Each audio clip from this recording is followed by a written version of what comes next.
Welcome back to another episode of the Brother Appeal podcast. I'm your host, O'Shea Duke Jackson, with my other host here, the one and only Steve Leotis, Dean Williams.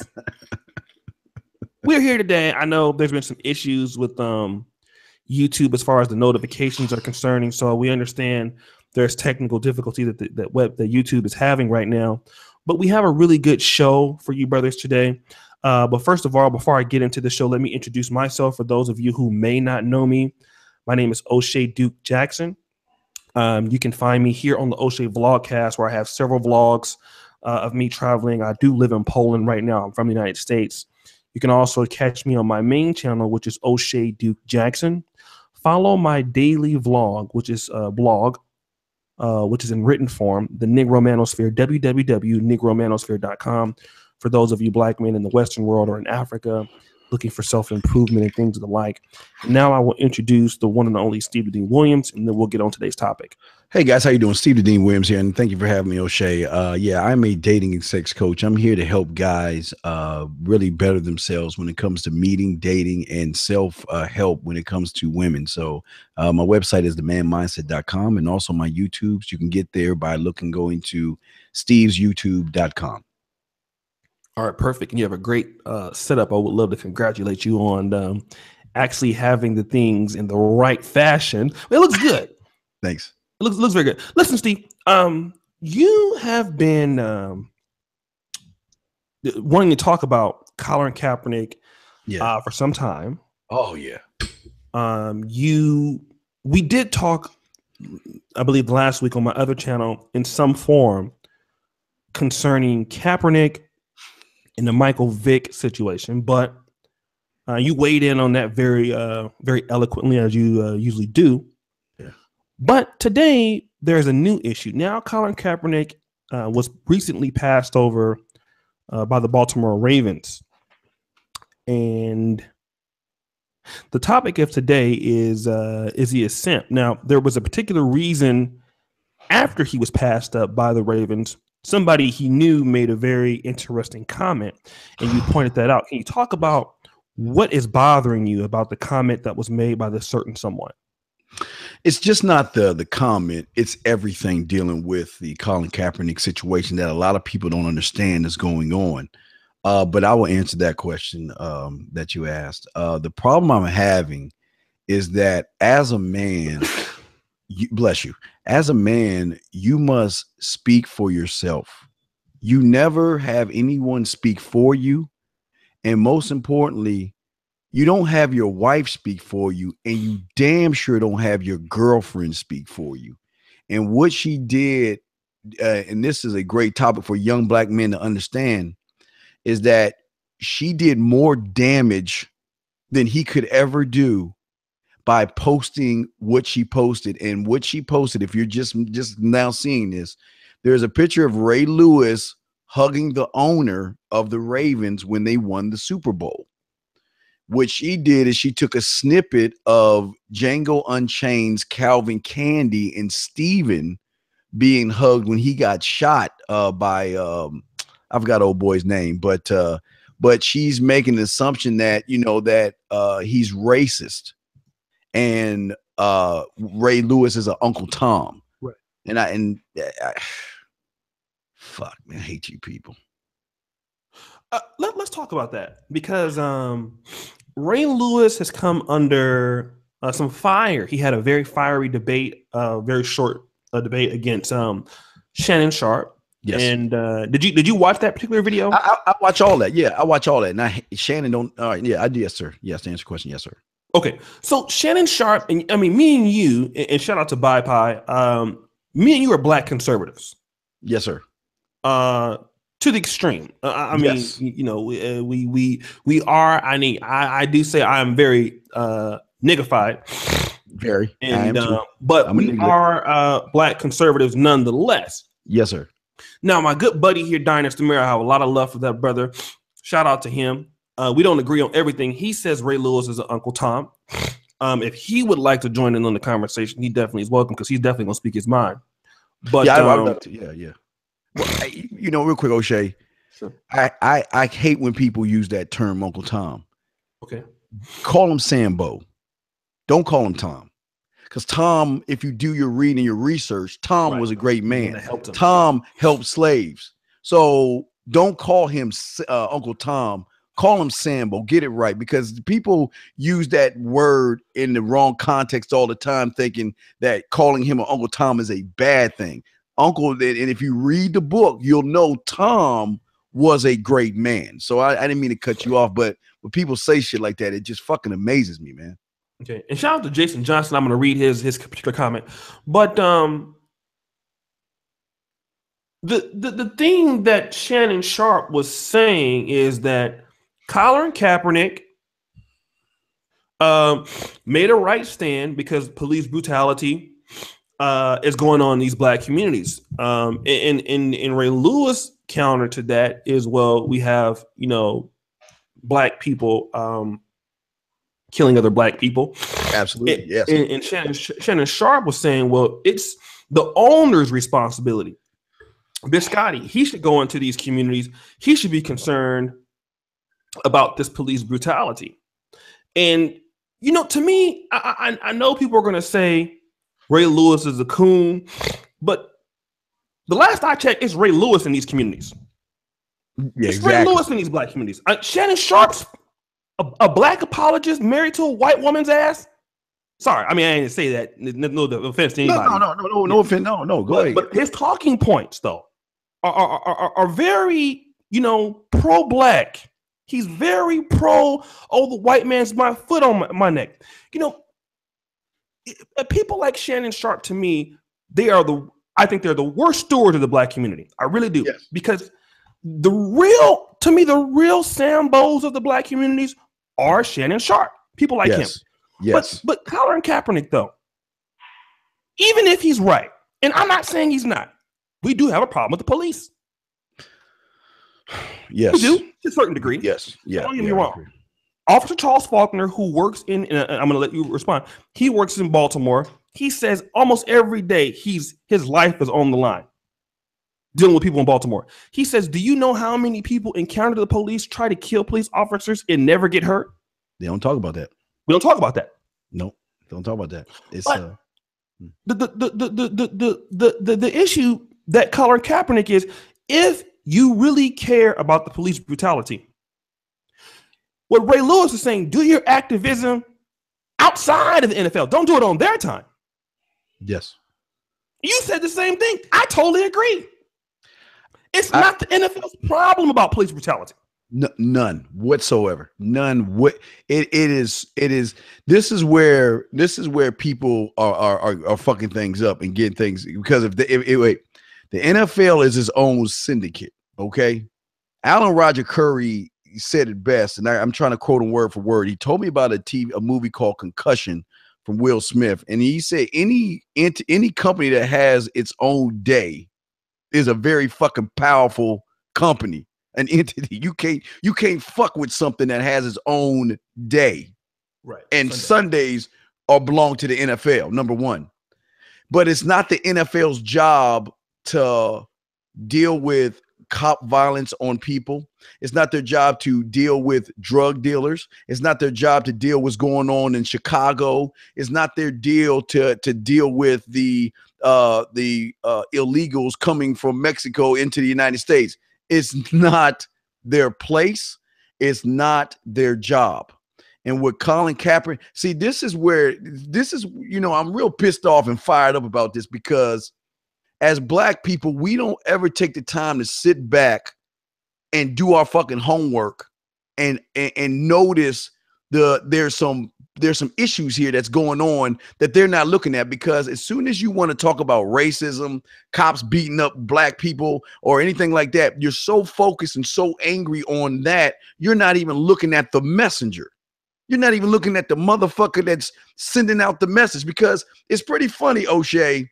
At one time, maybe 4 or 5 months ago, 6 months ago, I guess, there was a guy by the name of Jason Williams. I mean, was it Jesse Williams? Excuse me. This guy by the name of Jesse Williams. Oh, motherfucker got up on BET, gave this speech about Black Lives Matter and cops, and everybody was praising this motherfucker. Thought he was the second coming of Jesus Christ himself. Right. Oh, Jesse Williams. Oh, Jesse Williams. We love Jesse. Jesse speaking for the black man.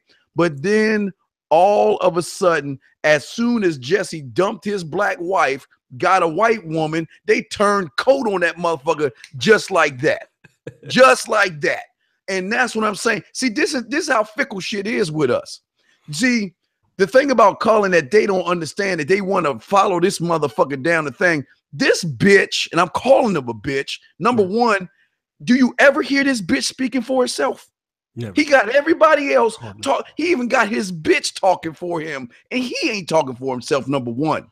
Number two is that if you did your homework on Colin Kaepernick, especially if you're a football fan, you will know this little simp and this pussy. Now, he was cool in the beginning. Why? He had his hair cut short, and I know we can talk about that shit with Michael Vick. They tried to slam Vick for that shit. He had his hair cut in a nice, decent fashion. He was a model person. All his tweets and Twitter posts were about his turtle. He had a big-ass turtle. And all he would tweet about is that fucking turtle and hanging out with his friends, doing video games, doing commercials around the Super Bowl. He was the model guy. Right. But then all of a sudden, when his stats start to dip a little bit and all this other stuff, all of a sudden, he gets in a relationship with the bitch who said what she said today.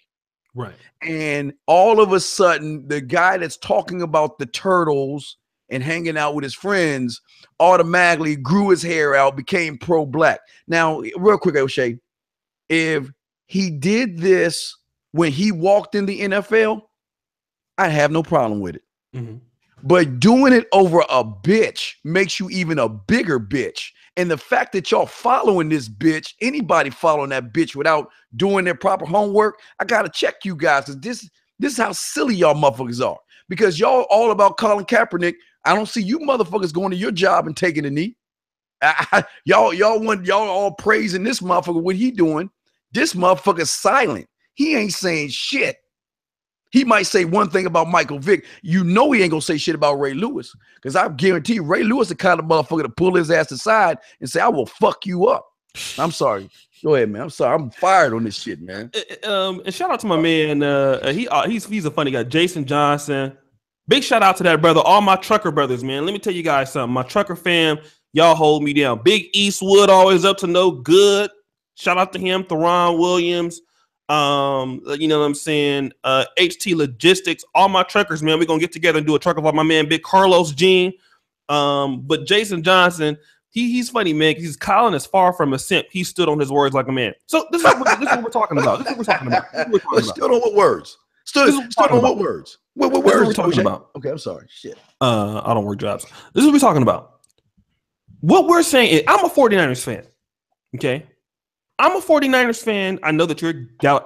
I followed his career extensively. I remember, because for those of you who know him from Sacramento, I actually am very familiar with Reno. I live not too far from Reno, Nevada, which is where he was playing football at. He was running the spread option. I remember seeing him at a college. So I've watched his career extensively. And I can tell you that Colin Kaepernick has never been the same ever since Jim Harbaugh left. Exactly. Yes. He's never been the same. I remember when we played it's funny, we played Baltimore Ravens in the Super Bowl. Yes. He cried during the national anthem, I believe. So what I'm saying is, and what we're telling you is that Colin Kaepernick may not necessarily be wrong on certain aspects of police brutality with blacks. My point is that doing it on the NFL's time. And yes. Here's the thing. I'm a medical student, right? At the Medical University of Poland. There are people in Poland, in Lublin. You guys know, you see my vlogs. I live in Lublin, Poland. There are people in this city who have disrespected me and treated me like shit in the streets, who've called me names while they're writing. Should I go and protest during the middle of class while instruction is going forth and say, stop this class? Or should I silently stand up? And they say, sit down. And I had not acknowledged them, although this is a university that's giving me the opportunity to study here. Mm-hmm. And should I get up and say, I'm facing racism here in Poland?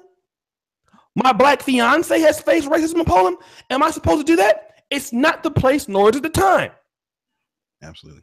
The thing about this, a lot of black people who don't understand how things work, how power works. I'm going to get back to Steve because Steve makes a great point.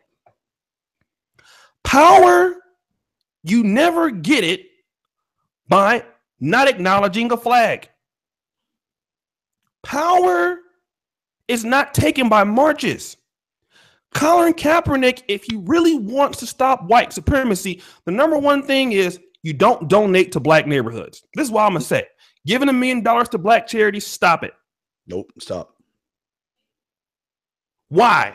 Because you're subsidizing niggas, and every time you subsidize them, they don't put their money into it. These people got to start circulating the money where they live. Mm-hmm. They must start building schools where they live. They must start voting. He doesn't vote. You need to vote. You need to buy your vote. Yep. You need to come to that's how you win. That's how you make. And my boy, Search for a Huru, he says this. He says, well, the NFL also supports the breast cancer ribbon. That has nothing to do with sports. He's absolutely right. But what I can tell you is this. Feminism is more united than the black community. And if black people got enough money together, they could say, we want you to support Black History Month. Otherwise, we're not going to support your games. Guess what you'll see in the NFL? Black History Month.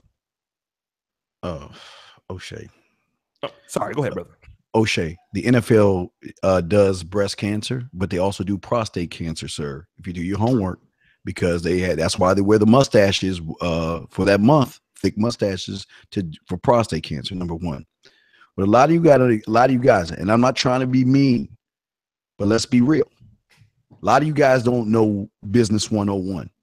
Some of you say you have businesses, but if you have a successful business, you will understand business 101. You don't understand how the NFL works. The NFL works by two solid rules. Number one, they're all about money. At the end of the day, about the green dollar. They are all about money, the green dollar. And number two, they are all about patriotism. Why do you think the NFL logo is red, white, and blue? They are about patriotism. Mm-hmm. So if you go into that syndicate, remember, which is not a right, but a privilege, and you want to go in there and you want to fuck with listen, remember, you cannot fuck with an entity that has its own day. Right. That's how powerful they are. And the owners, look, I don't care if they're racist or not. Guess what? They still cutting checks to black athletes. They can hate all the black people they want, but they still cutting those checks to them motherfuckers. But it's not the owner's job to worry about what is going on in the streets, because the way they have spun this whole thing, they got you motherfuckers thinking all white cops are bad. Every time you get in your car, you're going to get pulled over and beat the fuck down. That's how you understand. You don't understand the control the media has over the individual who has no mindset to think beyond the TV programming. That's why you watch the news. They'll tell you how to feel. They can move you and make you do what they want when they want to do it, because they know that you'll do it. Just like O'Shea, you never watch House of Cards. I don't know if you ever watched that show. No, I've never watched it. But House of Cards is a show that's laughing at the public to show them how fucking silly they are. All they do is get their press person in and say, okay, hey, look, you want to cover your ass up? Kiss a few babies. The public will fall back in love with you. If you want to see, the presidency wasn't about laws and what they could do for people. It was about whoever threw the most mud, because they knew, fuck our politics. Whoever can throw the most mud, that's who the fucking sheep is going to follow. Going back to what we're saying is that they have got you guys again most of you victims, because you rarely see individuals who are solution based. They know there's bad everything out there. They're not denying that. But one thing that they do deny is the foolishness that you sheep follow.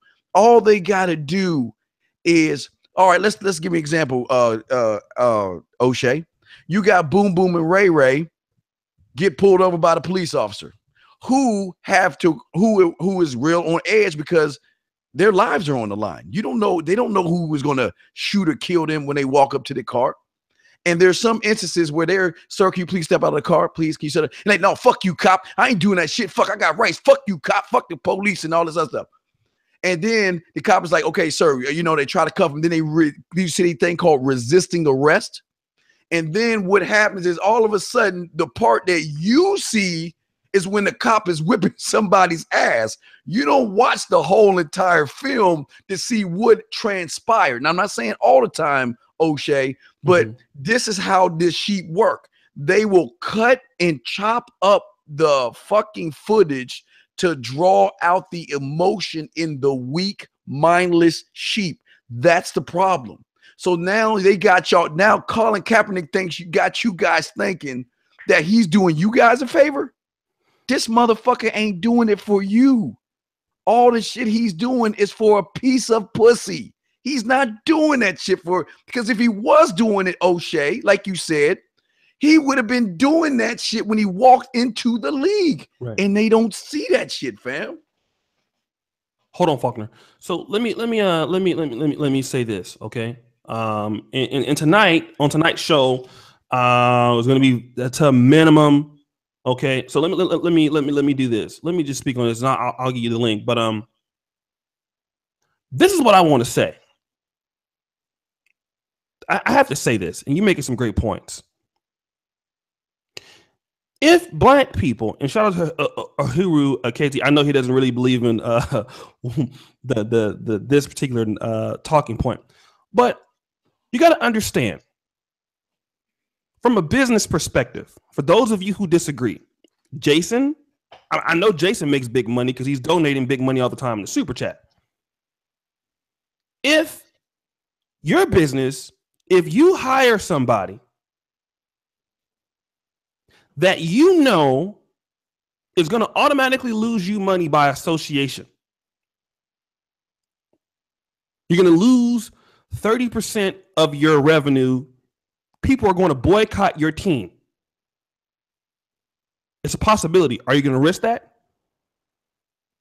Are you going to risk a conservative group of white people protesting military people? Now, keep in mind, when you say that you don't want to recognize the flag, you're saying, I don't respect the military. There you go. You're saying, I don't respect senators, governors, the police officers. There are a lot of people, whether you agree with it or not, those people buy tickets to games. You have a lot of proud Americans. Exactly. They are going to take offense to that. So if the NFL, and remember, Colin Kaepernick did something, he cost the league money. During that protest, many people said, I'm not buying tickets. Sponsors too. Yeah, people pulled out. They don't understand that shit. Like, this is what we got to understand, people.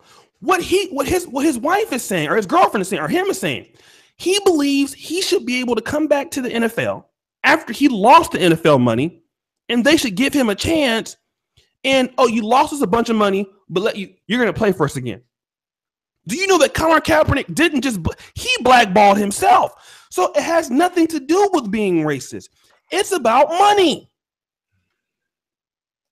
It's about money.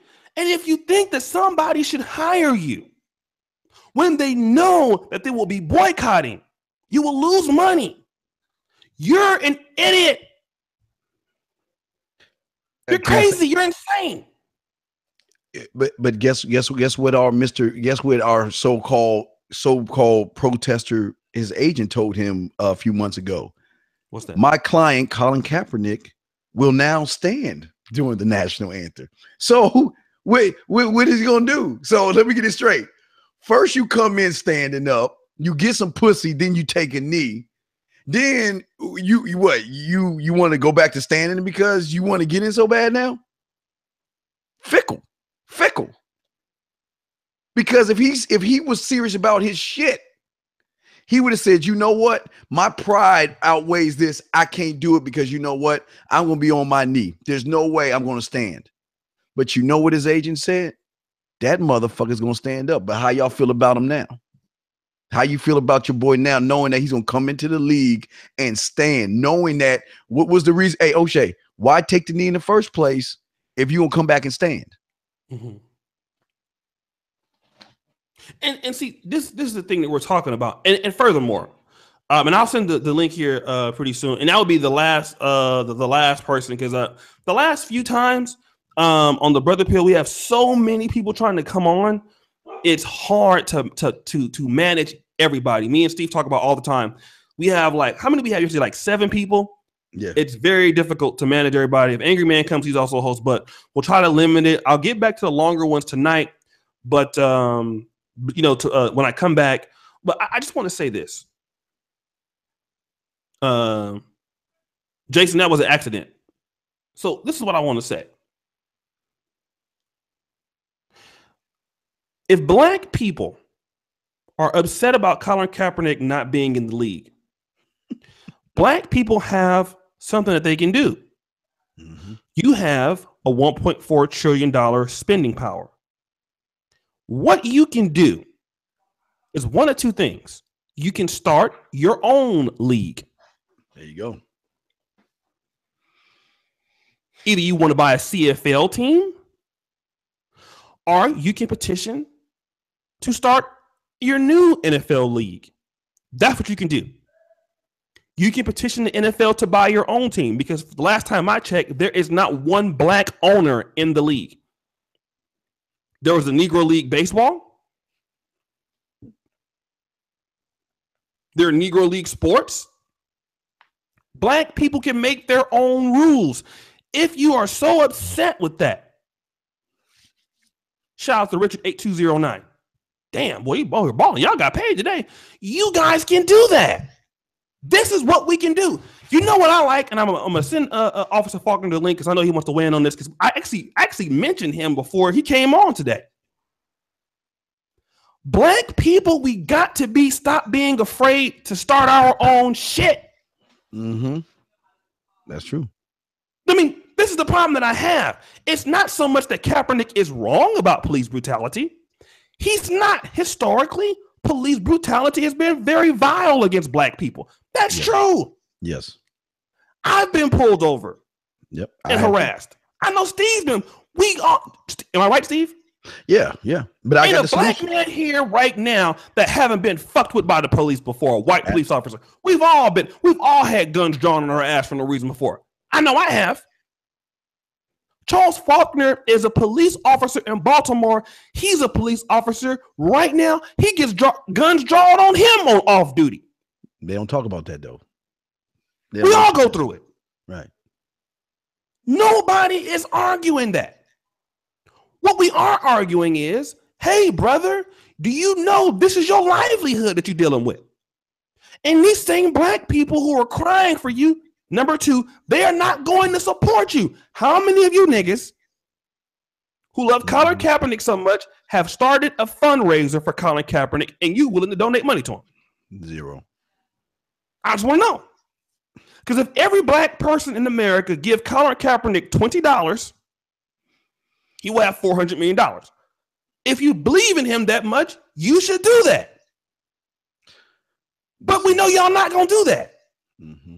So the smart thing to do is to get your money from the NFL, play, because you taking a stand, not recognizing the flag, that's not going to stop police brutality. No. Marching isn't either. It's not going to stop it. What will stop police brutality is the least amount of black people encountering the police. And that means the more black businesses you have, the more money comes into these black neighborhoods, the less these black people will become criminals.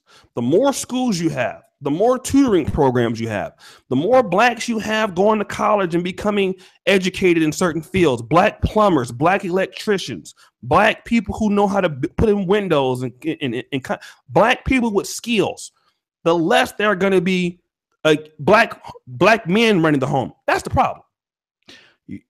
Go ahead. Here's another thing that a lot of people don't understand.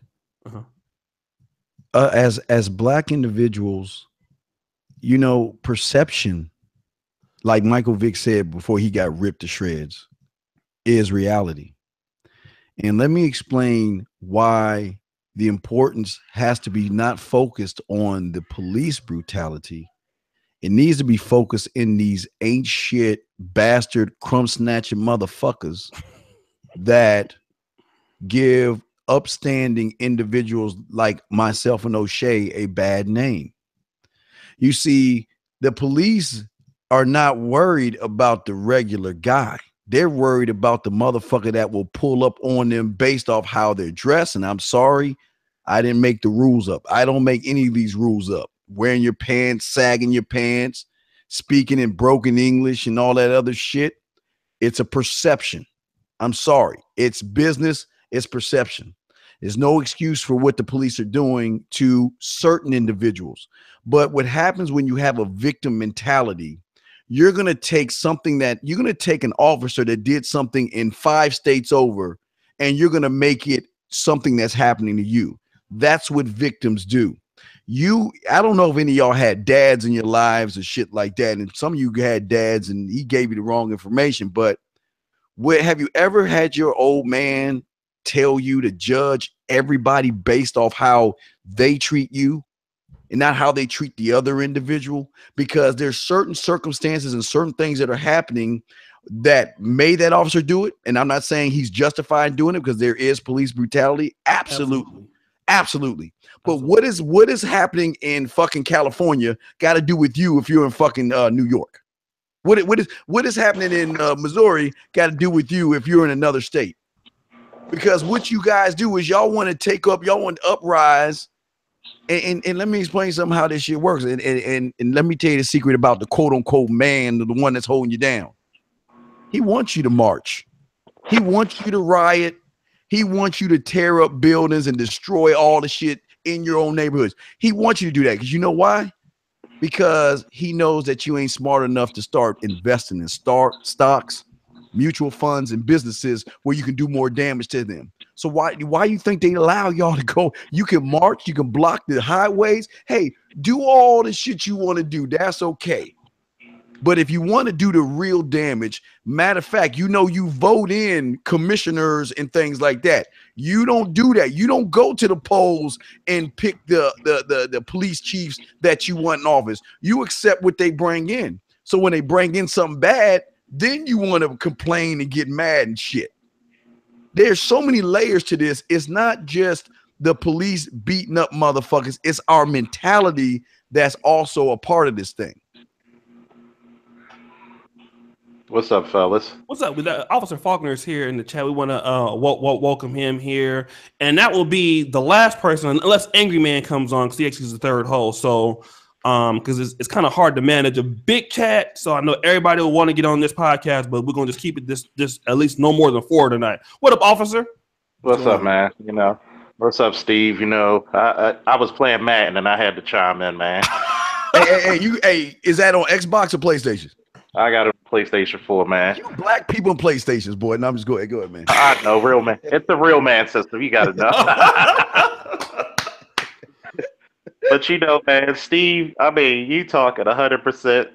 I mean, see, this is the thing. Like, for instance, in Baltimore, the police commissioner is appointed by the mayor. And who do we vote in? The mayor. There you go. So a lot of people in the black community do not realize that they're accomplices to their own destruction. I've been pulled over by gunpoint twice since I've been a cop. I just said that before you got here. Yeah, I've been pulled over with my father, my nephew, and myself. And guess what? Could I have been the angry, emotional black man? Yeah, but what that would have cost me was a bullet in my ass. The second time, I was taking clothes out for my son, who was like a toddler at the time, and I had my case for my AR-15, legally bought and everything. Cop pulled over, and he put a gun to my head, and I'm just laughing. They start going in my pockets, taking stuff out, and then they look at my ID that says Baltimore police officer. And I asked them, I said, "Wow, well, I said, so you had no real reason to stop me for a gun that's legally transported and owned." It's about taking responsibility, saying, you know what, I gotta survive. I gotta maintain my discipline and my dignity.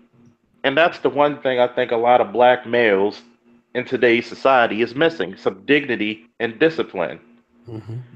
And to tell you about Colin Kaepernick, which is so funny, O'Shea and Steve, is that me and my lady were talking about this, and I said, if this motherfucker really wanted to help black people, you shut your damn mouth and you work behind the scenes. Yes. You shut your mouth, get that money, turn that million into $1 billion, build some schools, build some infrastructure, build some companies, employ these young black men who don't want to sell drugs but feel as though they have to.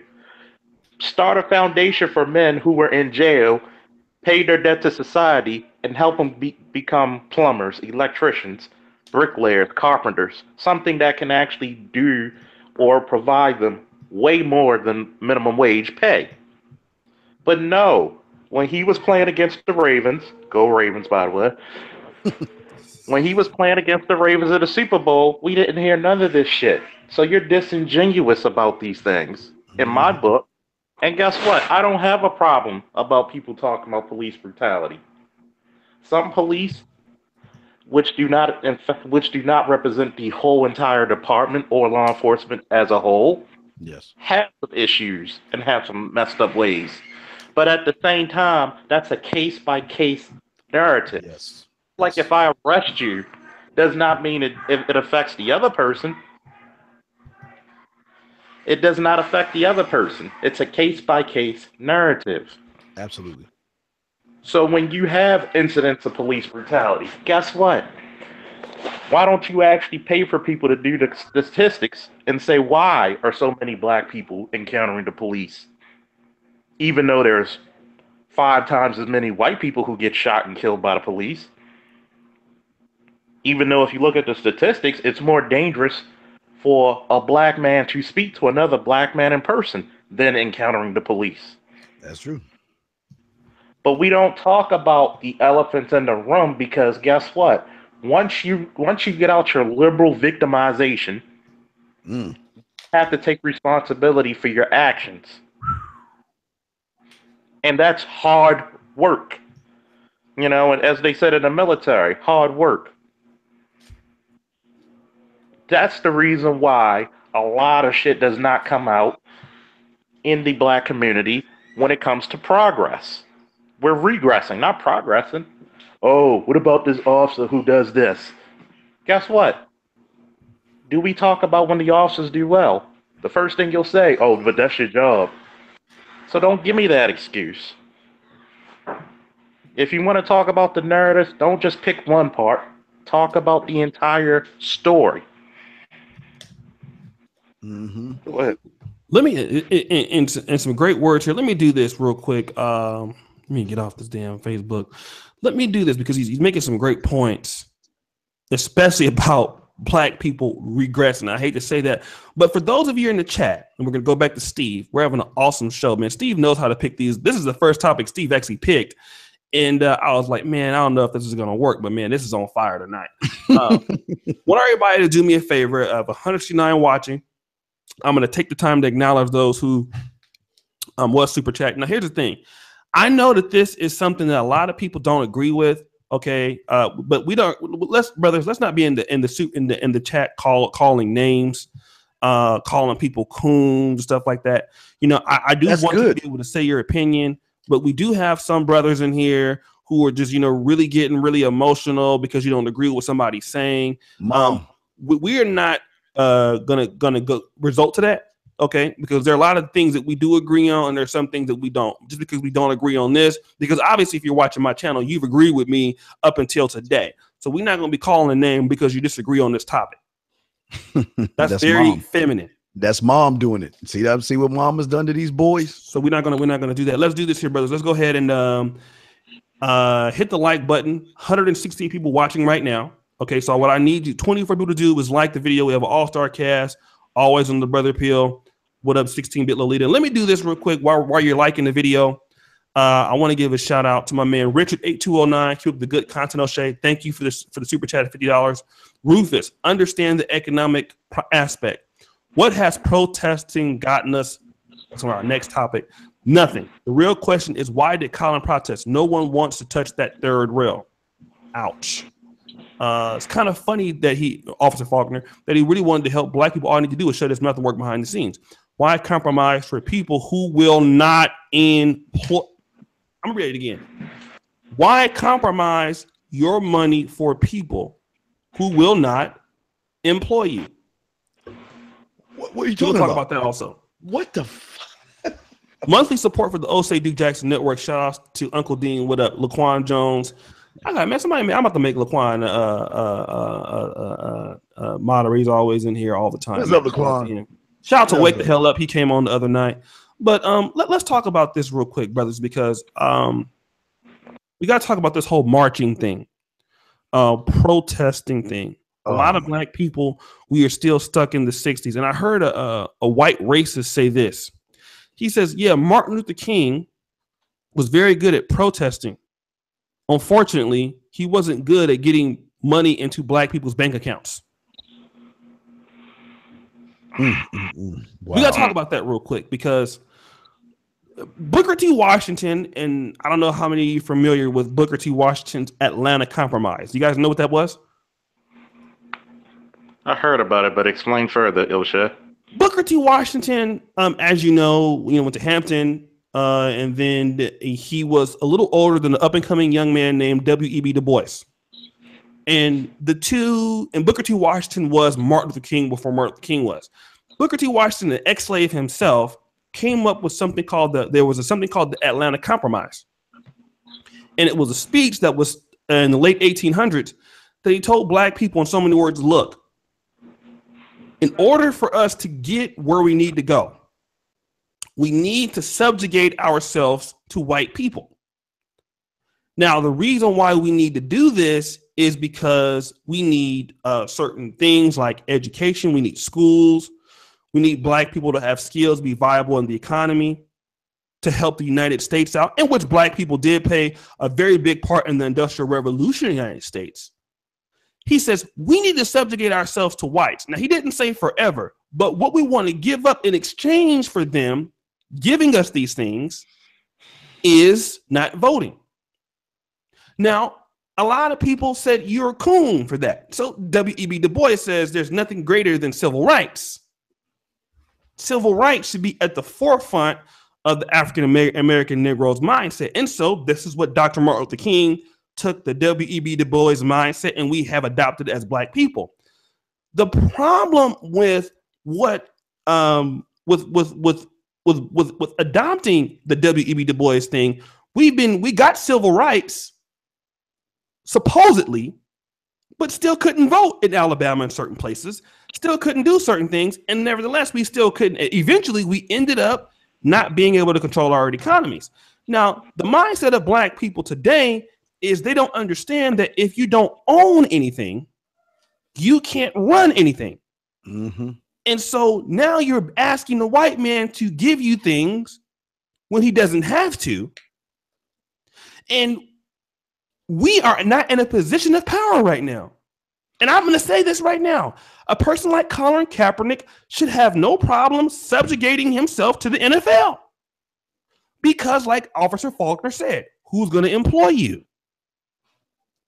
Is a black person available to pay him $10 million a year to throw the football? No. Your thoughts on that, Dean? And we'll go back to there's a thing called the locus of control that I need a lot of you to look at and look in the mirror and see what side you're on. When you have an external locus of control, you believe in success or failure as a result of luck, chance, fate. You tend to be negative, You give up easy. You don't try hard. You feel more anger and you perceive others to be less friendly when you have what they call an external locus of control, which is 9 times out of 10 given to you by your victimized mother or your bitch ass dad who sleeps on the couch.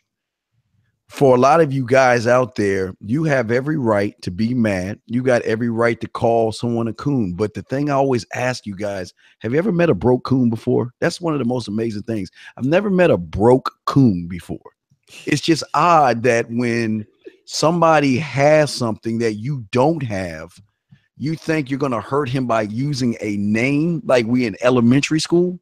That shows your intelligence. Because having a debate, you don't need to name call because that shows how fucking ignorant you are. And again, you can say whatever you want. I'm my own man. I stand on my own. It has nothing to do with the officer or O'Shea. But I tell you this much. If you have a business and you know business 101, you know that what Colin Kaepernick is doing is foolish. Why? Because he gave up a $12 million guaranteed bonus. I think I think it was guaranteed $12 million. He opted out of that. And that's like the officer said, that's $12 million. He could have taken that money and built something for the community. But let's think about that for a second. How many people have built over the years stuff for inside the community only for it to be destroyed years later by not the white man, but our own people? We are our own worst enemies. You're going to have those that agree with what we're saying on this panel, and you're going to have those who don't agree with what we're saying on this panel. All I'm asking all you young men to do is think. If you don't have a business, then this shit is going over your head, because business 101 is not about black or white. It's about green. And the next thing I want to say is this. Any black man today that doesn't have a business or creating one is the reason why shit is all fucked up. Because the things that Martin Luther King went through, the things that black people got lynched for, chewed up by dogs, sprayed by water, is to give you fuckers an opportunity right now, right today, to get on the internet and create your own business. But like O'Shea says, most of you guys feel like you feel like the white man owes you something. You got to understand something in life, and that's another thing that your mama didn't teach you, motherfuckers. The world don't owe you shit. And until you start to realize the world don't owe you shit, you're going to have an ain't shit mentality, which is going to put you in that always want to point, blame, and bitch, whine, moan, and complain about shit that's happening to other people. That's not happening to you. That's what happens. You have opportunities to grow a business right now. But what are you motherfuckers doing? Oh, let me go buy that Cap jersey. Let me go buy them $400 Jordans. Let me go get them LeBron James. Let me go and buy these expensive clothes. And you living paycheck to paycheck. And then when the money runs out, O'Shea, whose fault is it? Oh, it's the man's fault. Man, he's holding me back. He's holding me down. This the problem. You need to look in the mirror, because, hey, look, y'all can get mad at me, and O'Shea tell you, I sleep like a baby every night, dog. Yeah, don't give a fuck. I don't give 2 fucks. Why? Why? I don't. Because and the reason I say this, because I'm doing the thing out of love for you black men that unfortunately your mother or your daddy didn't do for you. They didn't straighten you out and tell you that you got an opportunity. Yes, there's racism and bad shit out there, but you got an opportunity to make a change and a difference. Right. By creating your own fucking business. That's what, listen, guys, that's the secret of the sauce. They don't want you to know. They don't want you to create your own business.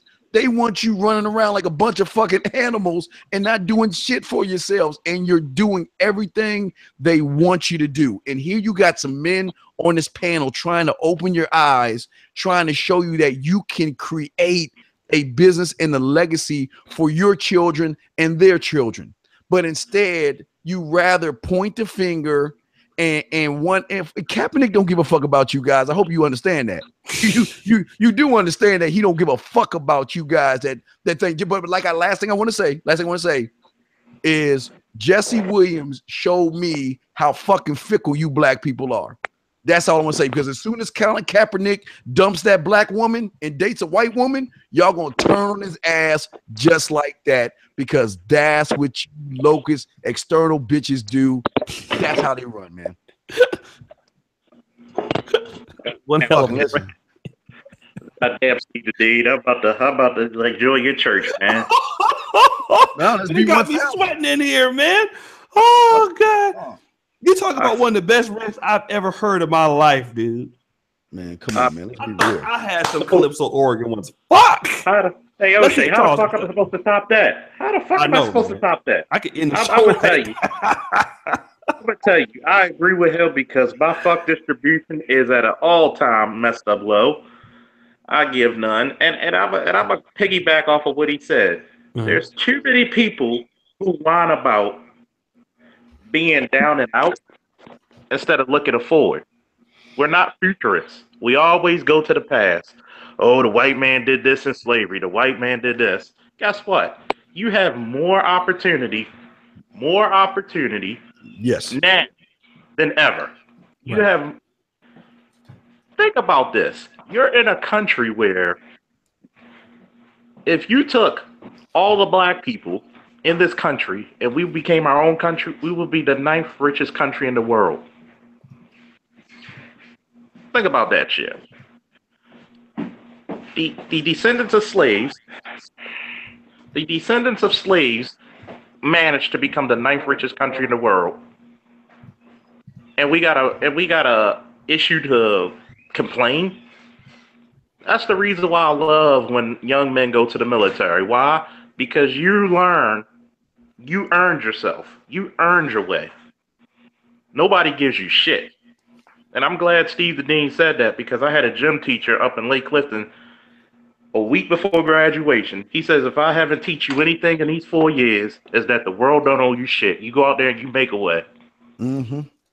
And if anybody who's in the service or any organization where you had to earn your way, you know that one rule beyond all.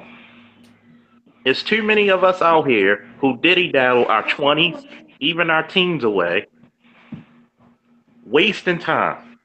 When those older cats said, hey, go out there, do something for yourself.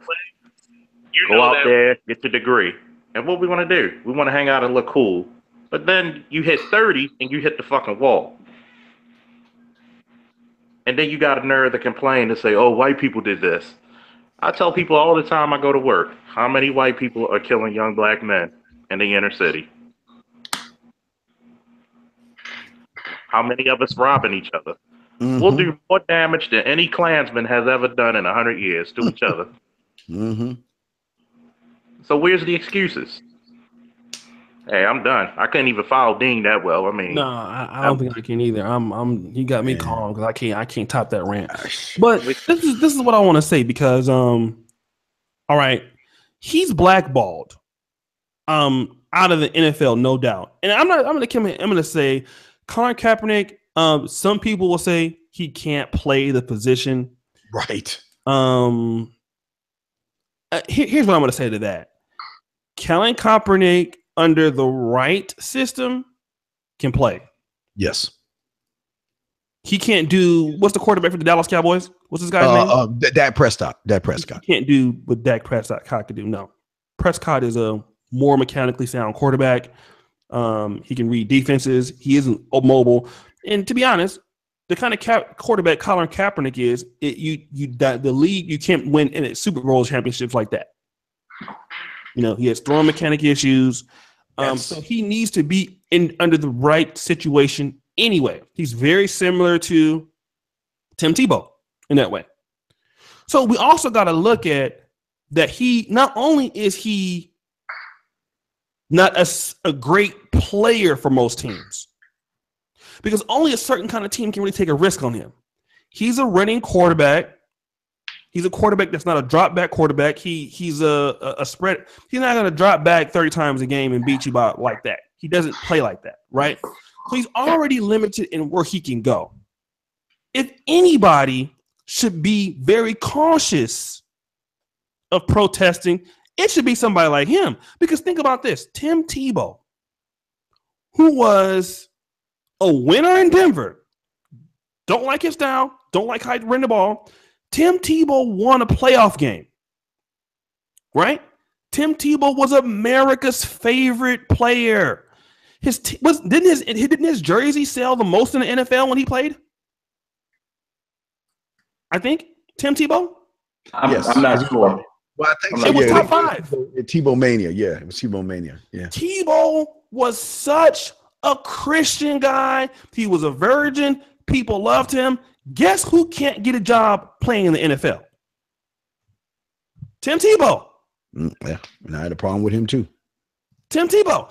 And Tim Tebow was America's favorite person. Mm-hmm. You know? Yeah, but we have to give. But Colin Kaepernick is a much better player than Tim Tebow. I mean, we can't put Colin Kaepernick in the same category as Tim Tebow. What I'm trying to say is, look, Dynas came on real quick. This is what I want to say. I'm gonna let Dynas talk about this. I'm not saying that he wasn't, but he did take a team that was 1-4, and he did win a playoff game, regardless of the thing. The thing about it is that Colin Kaepernick and Tim Tebow, they're not so far off from each other. They're very similar. What I'm saying is they need a certain system in them for them to win. You cannot just put Colin Kaepernick in the Dallas Cowboys system right now, and he's going to do what Dak Prescott did. It's not going to happen. You know, he's already a risk without him saluting the flag anyway. He's already a risk. If anybody should know, I can't be fucking doing this. It should be him. Because you already know you're not a Tom Brady kind of person. You're not a person that's gonna drop back. This is what I'm saying. But I think what Kaepernick thought was that he was actually much better than he was. Yes. You know, well, shit, I went to Super Bowl before. I can do this. Somebody gonna still take me, and they didn't. What do you think about this, Dynas? Because you said Ray Lewis is a coon. We gotta talk about that. Why is Ray Lewis a coon? No, I mean my perspective on this is I just think the issue is. You can say what you want about Colin Kaepernick. He's still more talented than I would say at least 85% of the backup quarterbacks in the NFL.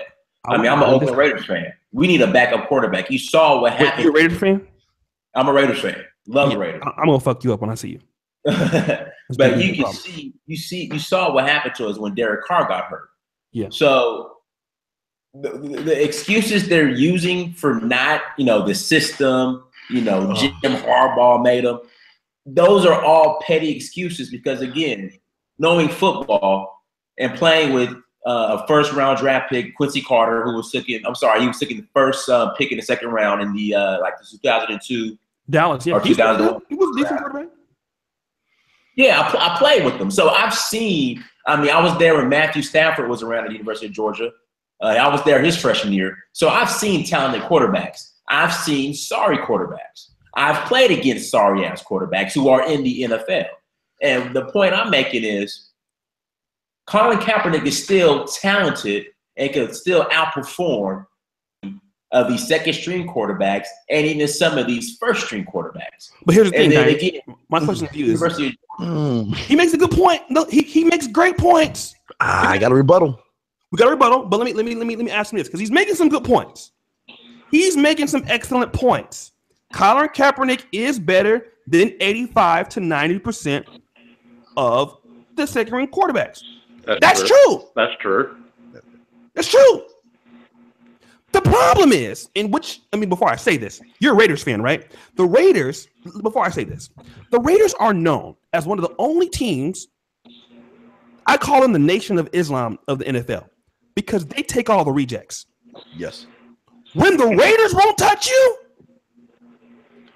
hello. But before I say this, though, Dynas, this is not about Colin Kaepernick not being better or not. Thank you. Right. What this is about is if I'm a team, I'm an owner, I'm Charles Faulkner, I own the Incredible Fox. If I take Colin Kaepernick, who do I have protesting my team? I have people targeting my team, not showing up to games. 30 to 40% of the NFL A lot of people don't like what he did. I'm gonna lose revenue. That's why I won't touch him. I'm not gonna touch him because he's not good. I'm gonna touch him because he's gonna fuck my shit up. Okay, and that's not racism. I disagree because Colin Kaepernick, even though he's not in the NFL, he still has one of the top 30 selling jerseys. But that, and you can look that up. Well, see, it's not about the jerseys, though. It's about the tickets. People like controversy. People will come and see Colin Kaepernick play. Okay, so let me see. We'll take Steve because he got to say something. Steve, and then we'll go to Officer Incredible Fault. Donis, I love you, dog. I just need you to open your eyes and think for a second. You are 1,000% right on everything you said, but guess what?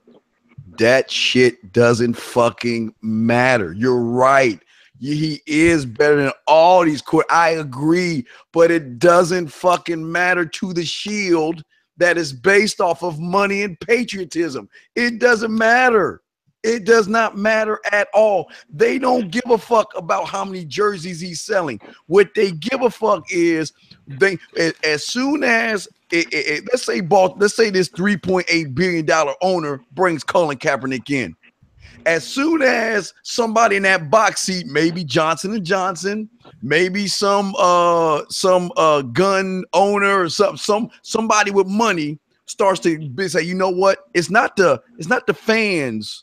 See, everybody thinks it's all about the motherfuckers that's in the seats. It's not about the motherfuckers that's in the seats. It's about the motherfuckers in the booths. It's in the motherfuckers in those private, those shielded off private ass sections above all the rest of the common regular guy. That's what it's about. And when those motherfuckers say, you know what? You bring this motherfucker in who's not patriotic. It's not about his play. They view him as not patriotic. So it doesn't matter how good he is, because if someone feels that way and they start bailing out, the thing about white people, they like a bunch of sheep. When one go, it's going to be a domino effect. And what's worrying this owner, because he had to ask, he even went to Ray Lewis and asked him, what does he think? Because what he did is he took a poll and asked the people as well. Because if you do business 101, the customer is always right, even if they're wrong. That's business 101. So he's asking his customers what they think. And if his customers don't like that shit, he's going to say, fuck Colin. But you know what, big dog, here's the beautiful thing about it. What you saying, what I say doesn't matter, because his bitch already fucked up everything. It doesn't even matter how you and I feel now, because we on some other shit now, because his bitch fucked everything up for him now. It's not him no more. It's his bitch that's fucking up for him now. I mean, and I think, before we get to Officer Faulkner, it's sad when a city like Baltimore, which has, Baltimore has to be one of the blackest cities in America. Baltimore 70%. Also has to be one of the most liberal social justice warrior. Home of DeRay McKesson. It's also very highly on the left. If people in Baltimore won't touch him, I'm talking about the people who have money. Because there's a difference between the Baltimore 90% of the population and the people who buy tickets. See, it's the difference. The niggas in Baltimore who want him to play there don't buy no tickets. The people who buy tickets don't probably want his ass there. And see, even if it's 30% of those people who don't want him there, that's enough to cause a problem. And I think the only way a team would take Kaepernick if they knew for sure he could take them to the playoffs or to the Super Bowl. But people are not sold on Kaepernick that he has that kind of ability. They don't think he can win a Super Bowl. If he was a person that could win a Super Bowl, and let's say like Michael Vick is much better than Kaepernick to me. He was. Kaepernick is not Michael Vick. That's why he can come back and play. But I don't know. Faulkner, what's your take on this? Money talks, bullshit walks. I'm just going to tell you that now from a business standpoint. Am I going to jeopardize my business on a chance? There's the blue chipper, and there's also the high risk, high reward. Am I going to insult patriots? You got to think. Military, police officers, and firefighters go into these places for free. And I do think he's a talented guy, don't get me wrong. But a businessman is not going to insult his fans, his buyers, and God knows not his sponsors. It's almost suicidal in some people's eyes, and that's what happens when I mention you got to shut up and work behind the scenes when you're in that position. Because it's much quicker for you to lose $1 million than for me to lose 100, if it makes sense. Because now you're standing up for people who, when you're down and out, are they going to look out for you? Like you said, are they going to make a trust fund? Are they going to make a GoFundMe? No. Are they going to boycott the NFL till he gets hired? No. Or are they going to have parties? Are they gonna go out of their way to cover my ass when I'm down and out? And historically, all of the civil rights people, how well did black people protect them? Well, not good at all because they all died. For the most part. Exactly. They're either dead or they died broke. They were either assassinated or died broke. So we don't even have a history of protecting our own. O'Shea, that's all I got to say about that. Oh, check your Facebook, O'Shea. Okay. I got to check and mate. I got to check and mate right there. I'm right here. Okay. But Dinas, let me ask you this, Dinas. I know that now. Here's the thing. Scary thing about what Dinas is saying is Dinas could be right in this because this is a good hypothesis. I want to weigh in on what you say. Because people have been right before. You know, you have the Oakland Raiders. They've tried this. You know. They take people who have problems, you know, and sometimes these guys work out, right? Recently, they took this guy that was on the 49ers. What was his name? Alton. What's his name? The guy that was like the defensive end. The guy that Yeah. I know you're talking about. Yeah. He always getting DUIs and shit. Talented. But I think he got in trouble again though. He got in trouble again. Okay. So here's the thing.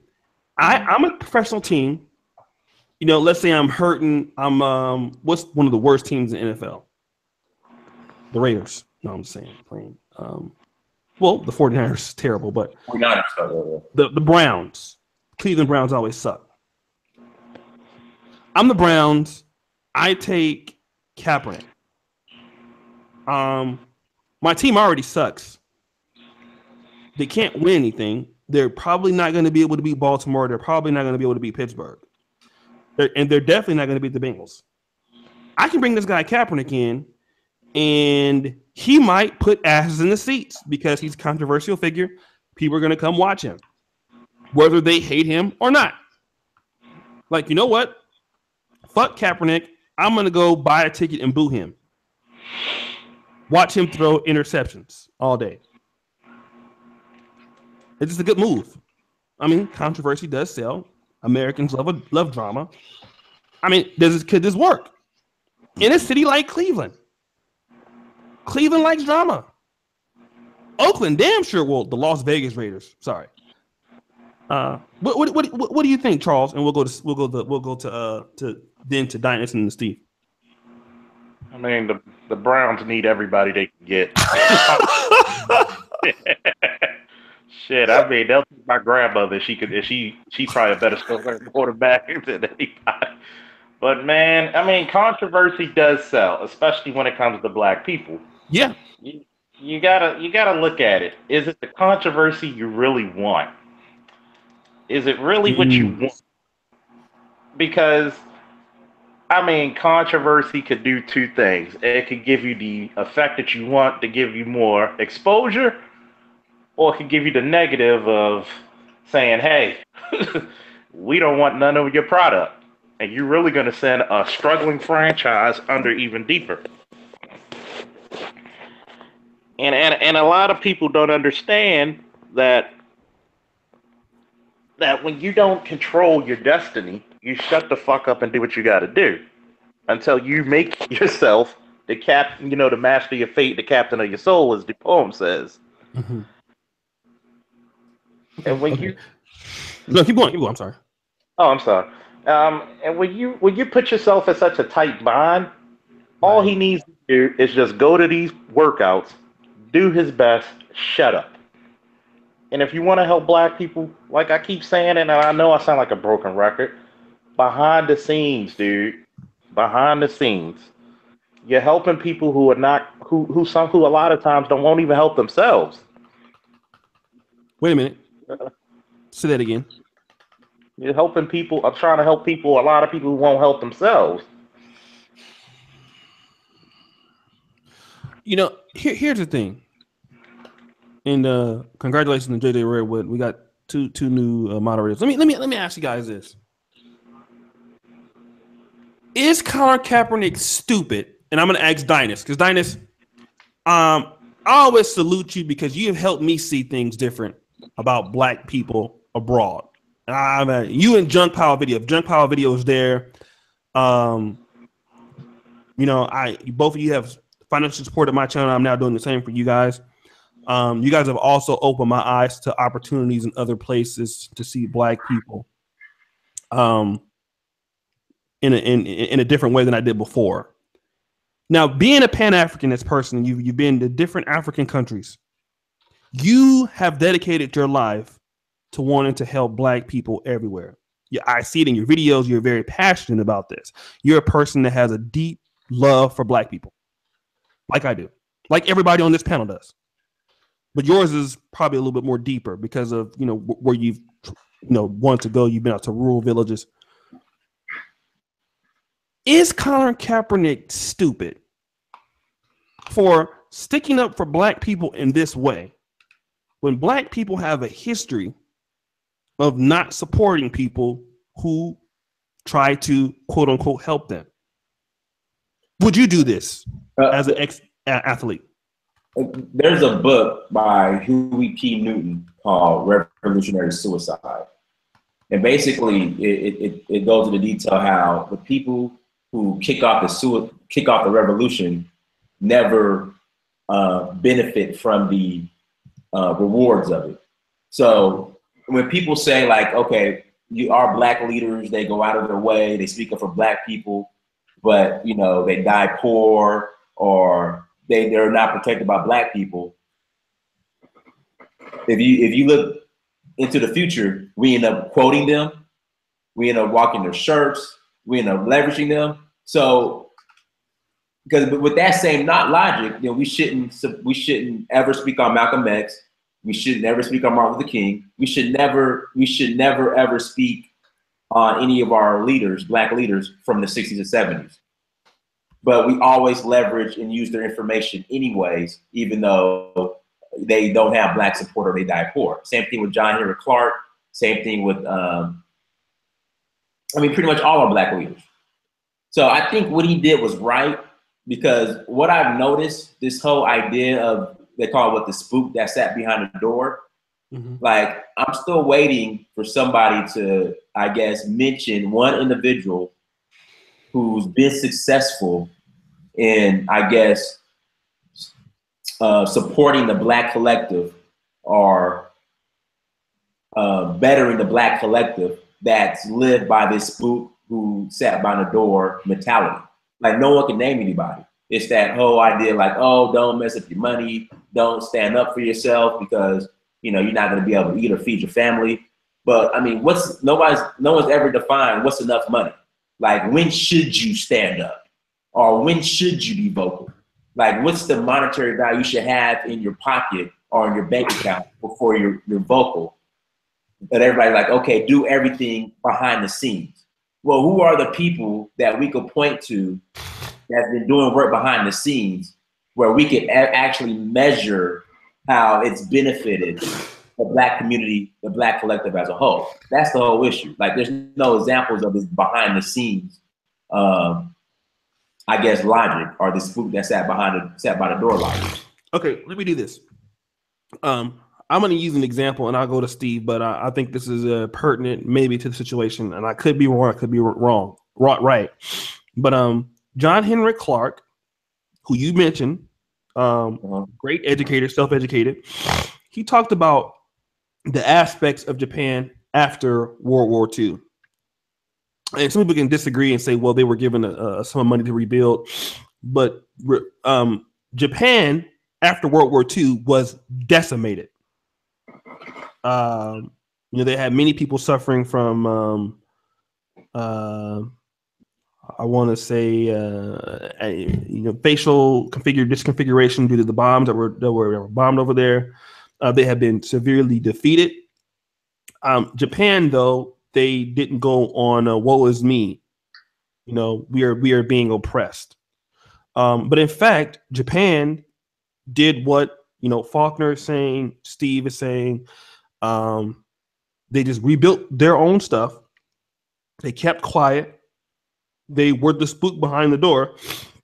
And then all of a sudden you hear about the Honda automobile. The Toshiba laptop, I believe, is a Japanese laptop. Sony. Is Sony Japan? No. Yeah. Sony's Japan.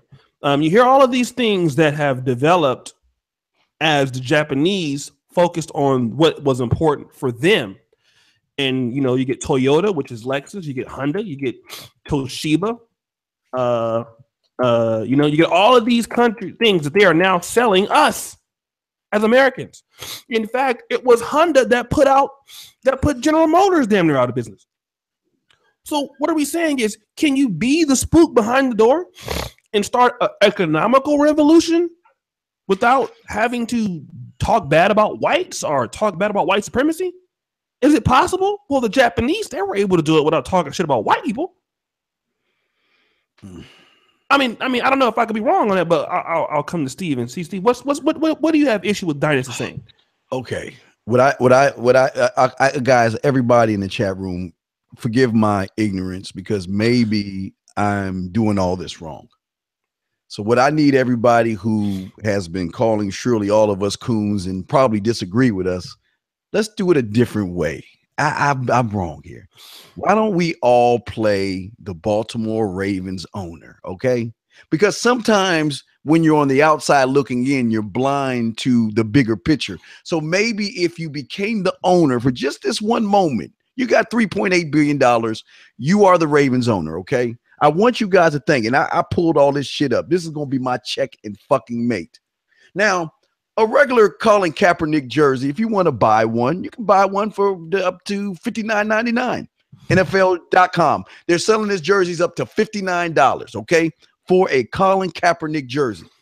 But you're the Baltimore Raven owner, and I want you to fix your mind to think business-like, okay? Now, what I told you a few minutes ago, there's two different levels when it comes to owning your stadium. You've got the lower level, the regular people like us who will buy a ticket, maybe $100, maybe $200 or something like that to get good seating or whatever.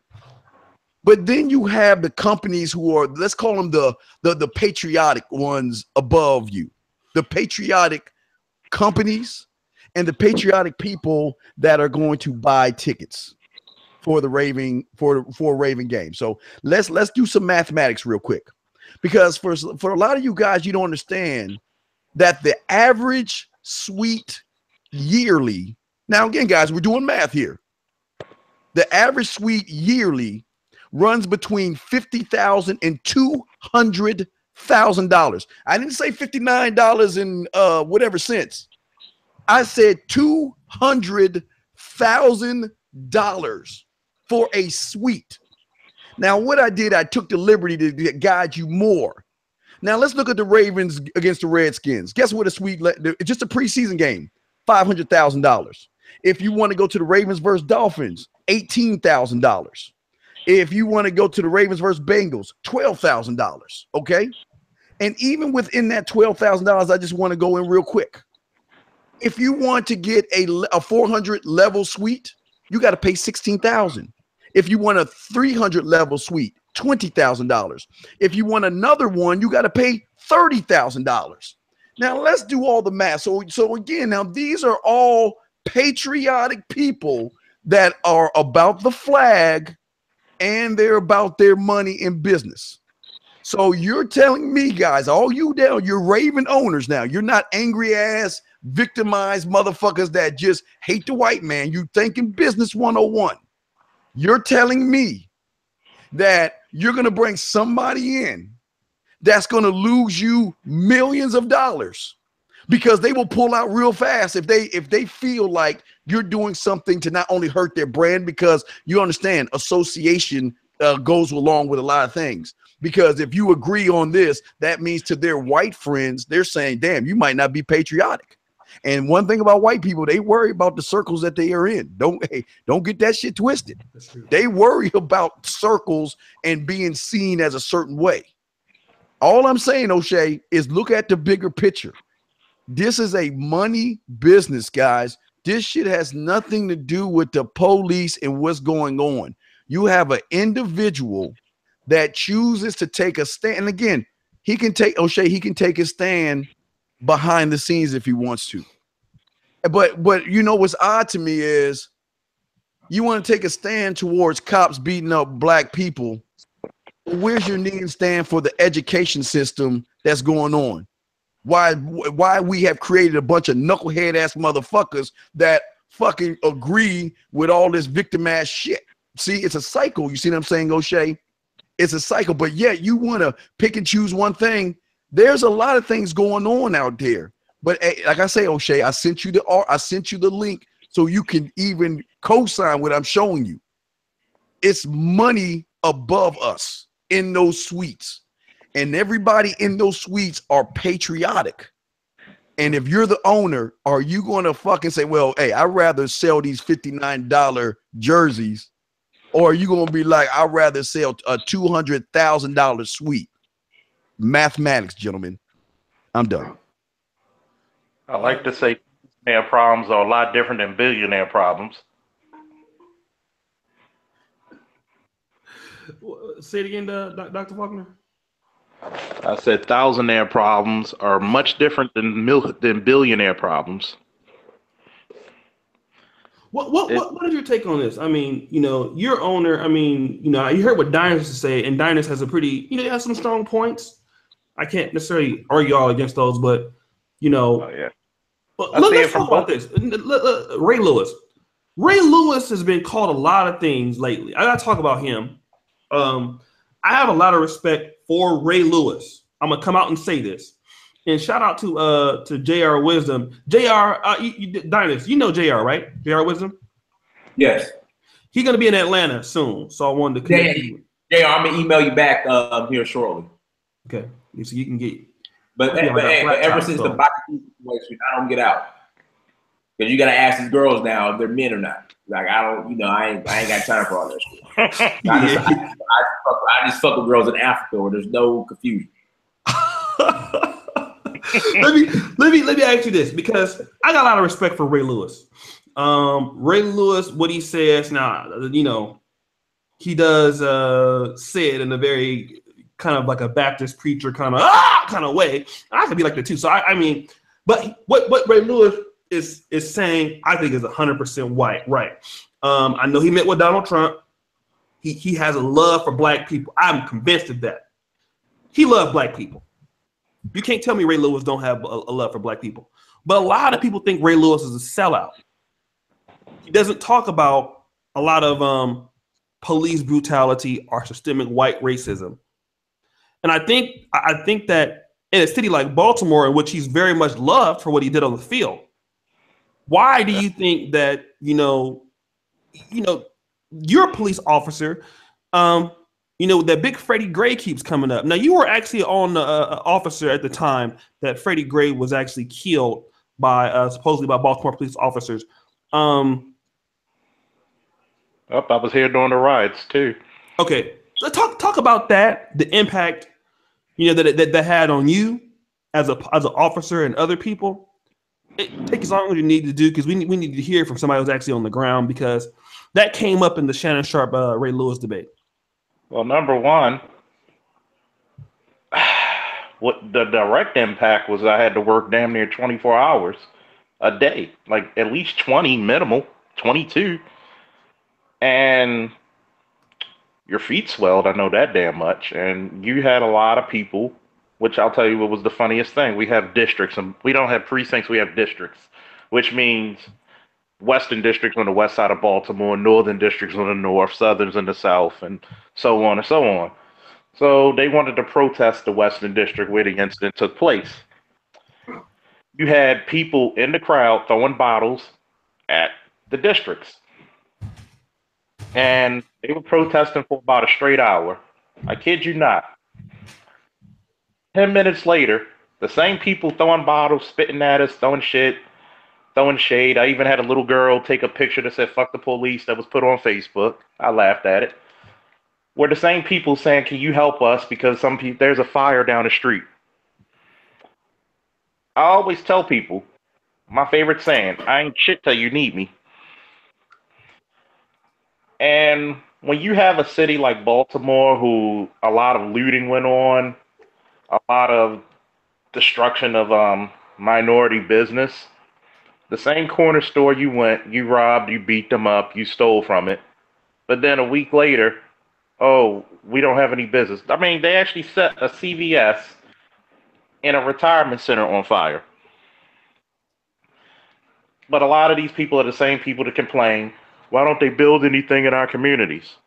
Because you're quick to tear them down. And I'm not saying that's everybody in Baltimore, because you have plenty of good people in Baltimore. Right. But as the saying goes, when good men do nothing, that's when evil persists. So when you have, at any moment, a black man has a difference of opinion than the normal or the everyday black man, you're always going to be called a coon. Think about it. Oh, you voted for Trump, you're a coon. Why you not Democrat? You're a coon. Why you not buying these Jordans? You're a coon. I mean, we use the word coon so much that it's damn near played out. That's our excuse for anybody who has a difference of opinion than me. That's basically what I look at it as. And when people talk about you selling out, then why don't you buy me? Why don't you lend me your support? I can't sell out if you bought me. Right. So it's the same thing when people talk about sellouts. Oh, you selling out. What financial gain do I have of supporting you? And I'm not even going to go to Ray Lewis. I'll just go to me. Oh, why don't you take that badge and gun off? And this is what people have told me during the protests. Why don't you take that badge and gun off and come over to us? Oh, you're going to give me this dental and this and this medical? You're going to give me the money? You're going to put my son through school? We don't think about shit. We say shit that sounds good on paper, but when you add it up, it makes no fucking sense. It's like grabbing for water. No matter how tight your grip is, you're not going to pull anything out of it. And that's basically what it is. It's like we want to chastise this guy for expressing his opinion, meeting with the president, and trying to show his love for black people, because obviously he knows that in order for black people to gain a great foothold, we need political power. We need financial power. We need a say. We don't need to riot and destroy up an already fucked up city. That's backwards. That's backward ass thinking. And if anybody want to call me a coon for my train of thought, I tell you thank you. Because if you want to call another black man a racist name, then you only continue in the system. Those are very, very strong points. I would say this though, and let me know, Dennis, why are you thinking Ray Lewis is a cool one? I'm curious, but go ahead. Well, my thing is, okay, what did Ray Lewis accomplish by meeting with Donald Trump? How was the black collective meeting with Donald Trump? What did we gain from that? Because currently in Missouri, I think what they're getting rid of the discrimination laws as far as racism. Jeff Sessions is in affirmative action right now. So he's going to. You're meeting with white supremacists, and like, what did you expect to accomplish? That's my thing. Now you can meet with Donald. Like if Donald Trump called me to his office, I'll go meet with him. I have no issue with that. But going to meet with Donald Trump, him, Steve Harvey, Jim Brown, then doing a press conference like you actually accomplished something on behalf of the black collective. It's like and people see right through this shit. Like, what did you accomplish when right now, as we speak, they're rolling back all the laws and all everything that was put in place to assist Black people. They're slowly taking it away. So that's what I don't understand. Like, you get in front of us and say, "Hey, I met with Trump. Everything's cool," and then today, if you're Black and you feel like you've been discriminated against in Missouri, you pretty much can't sue or do anything about it. Oh well. So employees pretty much are protected to discriminate against Black people.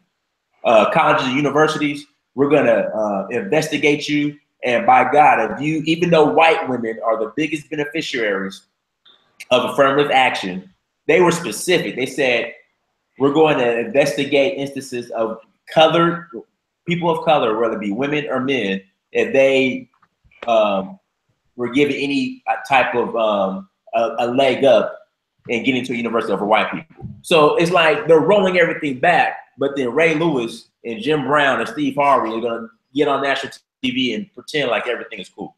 That's my issue, and I knew it was some bullshit. And trust me, I hate the Democrats too. I hate both parties. Man. But it's like Steve, you make some good points. I mean, he got his hand up like he in church. I'm just raising my hand, being respectful. Just let me know when I can talk. Go ahead, it's your turn. Donis, man, I love you, man, but you like so far in the forest you can't see the trees on this shit, man. You getting mad. See, what you're doing is you're getting mad at Ray for meeting Donald Trump. Instead of getting mad and calling Ray a coon, why don't you sit back and call all these fake ass Black people who said they were gonna vote for Hillary but snuck in the back door and voted Trump in? Those are the motherfuckers who should be. Or didn't vote at all. Those are the motherfuckers you should be calling a coon. What him and Steve Harvey did, you know what? At least they went there. Because here's the problem with us Black people. If nobody went, then you're gonna say, well, see, Trump ain't talking to no Black people. See, that's fucked up. But if they do go, see, that's the problem with Black people. You're always looking for negative shit, no matter what the situation is. He didn't have to go, but again, you calling a man a coon who has done lots of stuff in the Black community. Who has helped? Ray Lewis. What has Ray Lewis done that's not status quo? What do you mean status quo? You mean going in there and I play football at the University of Georgia. So once a week, we would go to the school across the street and we would read children's books to the kids, which is fine. Which is fine.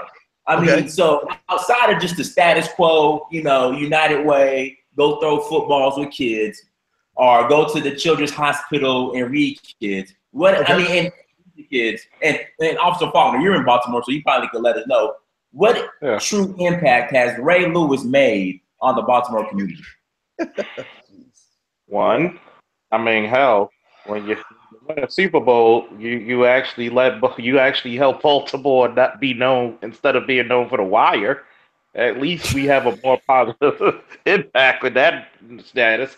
He actually did have a restaurant for a while here, which helped employ people. He employed a lot of Black youth. So, I mean, but he also fed people. He talked about that. He talked about the things he was doing. But here's the thing, big dog. He's doing more than the regular Black person bitching about him doing. And he doesn't even have to do the shit he's doing, but he's doing it out of his heart. But yet, you calling him a coon. So if he's a coon for at least doing something, then what the fuck are you calling all these other Black motherfuckers out there that's running their gums and ain't doing shit? What do you call them motherfuckers? Because if he's a coon for doing a little bit of something, and you got motherfuckers bitching about and not doing shit, so you got to give them something that's worse than a coon. So what do you call them, big dog? But I'm going to just tell you this, but I've been called a coon, and I was like saving the kid's life who got shot. And this was off duty. Yeah, but I'm just saying, what do you call them? I mean, I look at it as like, I'm sorry, I'm sorry, guys, but when I look at the word coon, it just makes me give you George Bush eyes. When you look at a motherfucker like you staring into the sun and you got to squint at him, and it's like, I'm like, yo, I'm saving this motherfucker's life. Police brutality.